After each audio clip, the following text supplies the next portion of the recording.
आपको दिखाते हैं किस तरीके से लॉरेंस गैंग की तरफ से मिल रही है पप्पू यादव को धमकी।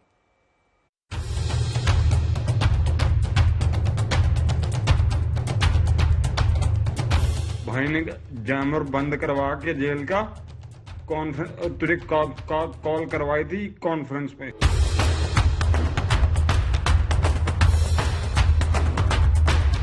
सबको सवाल नहीं होगा।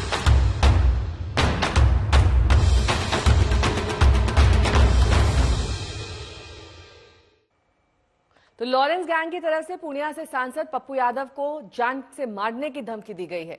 कॉल करने वाले का दावा यह है कि लगातार पप्पू यादव के कई ठिकानों की रेकी की जा रही है और उसे जान से मार दिया जाएगा। पप्पू यादव को सलमान खान के मुद्दे से अलग रहने की हिदायत भी दी गई है। पप्पू यादव ने मामले की जानकारी बिहार डीजीपी को दी है ताकि इस पर कार्रवाई हो सके। पप्पू यादव को फोन पर धमकी देने वाले का दावा है कि लॉरेंस बिश्नोई जेल में जैमर प्रति घंटा 1 लाख देकर बंद करवा देता है और पप्पू यादव से बात करने की कोशिश वो कर रहा है, मगर पप्पू यादव फोन पर नहीं आ रहे।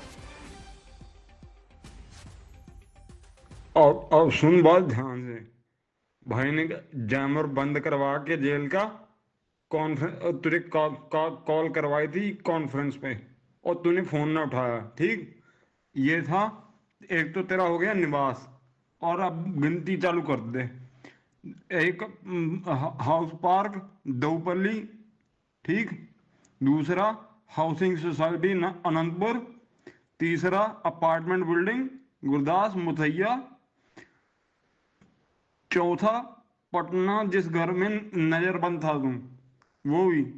और छठा जन अधिकार लोक सेवा पार्टी ऑफिस। और तुझे हम नेताओं जैसे नहीं, जिसे तेरी बेबाकी पसंद थी। एक बार कि तेरी वीडियो देखी थी मेरे बड़े भाई, जब तुमने कहा था कि जितनी तुम्हारी उम्र होगी उससे ज्यादा बार मैं यहाँ का सदस्य चुन के आ चुका हूँ, मुझे मत समझाइए। वो तेरे लाइन पसंद आ गई थी इसलिए बड़ा भाई बना लिया। और क्या करा तूने? हैं? इज्जत ही ना रखी हमारी। हैं? बिश्नोई भाई ने फोन करवाया, जैमर बंद करवा के करवाया। जेल का जैमर बंद कराना बच्चों का खेल समझ रहे हैं? 10 मिनट के लिए जेल का जैमर बंद करवा दिए।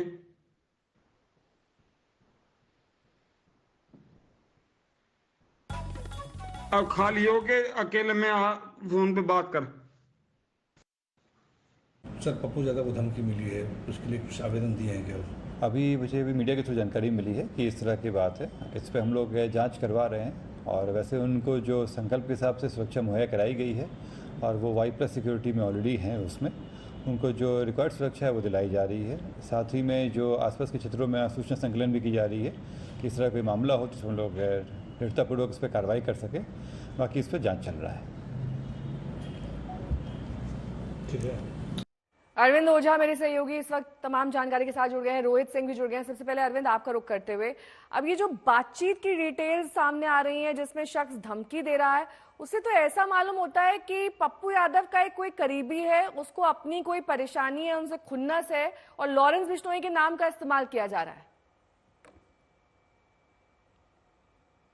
देखिए, बिल्कुल ये बिहार पुलिस पूरे मामले की जांच करेगी नेहा, लेकिन जो आपने बातें कही, कम से कम ये जो ऑडियो है ये इसको सुनने के बाद काफी चीजें डाइसी लग रही हैं, शक पैदा कर रही हैं। क्योंकि एक तरफ वो बहुत सम्मान के साथ बातचीत कर रहा है, उसके बाद पूरा जो तमाम एड्रेस है पप्पू यादव के वो दे रहा है, उसके बाद पप्पू यादव क्या क्या सोशल वर्क का काम कर चुके हैं वो भी जानकारी दे रहा है। लेकिन दूसरी तरफ वो ये डिटेल्स भी दे रहा है कि लॉरेंस बिश्नोई 1 लाख रुपया देकर 10 मिनट के लिए, 1 घंटे के लिए जैमर बंद करा देता। बस यही बात है जो और भी एजेंसीज है जिन्होंने ऑडियो सुना, वो इसको एक शक के दायरे पे देख रही है, एक दूसरे नजरिए से देख रही है। लेकिन अब चूंकि गंभीर मसला इसलिए है क्योंकि पप्पू यादव, खासतौर से जब बाबा सिद्दीकी का मर्डर हुआ उसके बाद से वो खुद सामने आए और सामने आकर लॉरेंस बिश्नोई को 2 टके का गैंगस्टर कहा और ये भी कहा कि अगर उनको मौका मिले तो वो खत्म कर देंगे पूरे लॉरेंस बिश्नोई गैंग को। उसके बाद इस तरह का अगर वो दावा कर रहे हैं पप्पू यादव तो उसको बेहद गंभीरता से लेना चाहिए और बिहार पुलिस उस पूरे मामले की जांच भी कर रही है। ठीक है, मैं रोहित सिंह का भी रुख करूंगी, लेकिन इस बीच आपको ये बता दें कि पप्पू यादव ने लॉरेंस को 2 टके का अपराधी बताया था, लेकिन बाद में वो चुप हो गए थे। हम आपको उनका ट्वीट दिखाते हैं और उसके बाद वो बयान भी दिखाएंगे जिसमें वो लॉरेंस के बारे में पूछने पर उखड़ गए थे।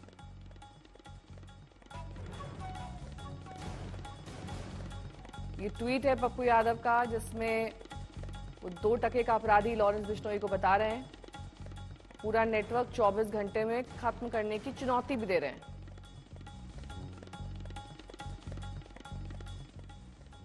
हमने पप्पू यादव जी, आपने लॉरेंस बिश्नोई को नहीं, ये सब बात मैंने पहले मना कर दिया था, बात नहीं पूछेंगे। आप ज्यादा तेज मत बनिए, मैंने आपको पहले आते कह दिया था इस सब सवाल नहीं होगा। मतलब गिरिराज सिंह कोशिश, मैंने सीधा कह दिया था, आप तेज मत बनिए।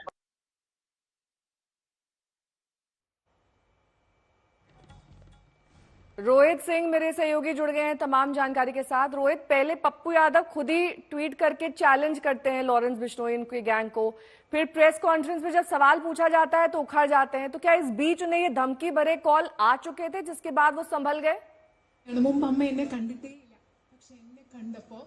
है कि जिस तरीके से सोशल मीडिया पर धमकी दी थी पप्पू यादव ने, उसके बाद 24 घंटे के अंदर ही उनको इस बात का एहसास हो गया था कि उन्होंने शायद कुछ ज्यादा ही लिख दिया है या ज्यादा ही कुछ जो है वो बोल दिया है लॉरेंस बिश्नोई और उसके गैंग को लेकर, और इसीलिए अगले दिन ही जिस तरीके से उनसे सवाल पूछा गया लॉरेंस बिश्नोई को लेकर, उनकी एक तरीके से कहें तो घिघी बन गई थी और वो लगातार बचते नजर आ रहे थे। यानी कि पप्पू यादव का एहसास हो गया था कि जो उन्होंने धमकी दी थी 2 टके का अपराधी बताते हुए कि लॉरेंस बिश्नोई के गैंग को 24 घंटे में समाप्त कर देंगे, तो वो कहीं ना कहीं उन्होंने बहुत ज्यादा बोल दिया था और इसीलिए वो बैकफुट पर नजर आ रहे थे। अब जो उन्होंने ऑडियो क्लिप्स जो कुछ सामने रखे हैं और कुछ सोशल मीडिया पोस्ट रखा है जहां उनको धमकी दी जा रही है, रेस्ट इन पीस कर दिए जाने की बात की जा रही है, तो इसको देखिए 2 नजरिया है। जैसा कि अरविंद जी बता रहे थे कि क्या ये वाकई में कोई धमकी मिली है पप्पू यादव को लॉरेंस बिश्नोई गैंग से, या ये केवल एक सुरक्षा बढ़ाने को लेकर भी जो है एक कवायद हो सकती है पप्पू यादव की। क्योंकि देखिए जो जानकारी हमें मिली है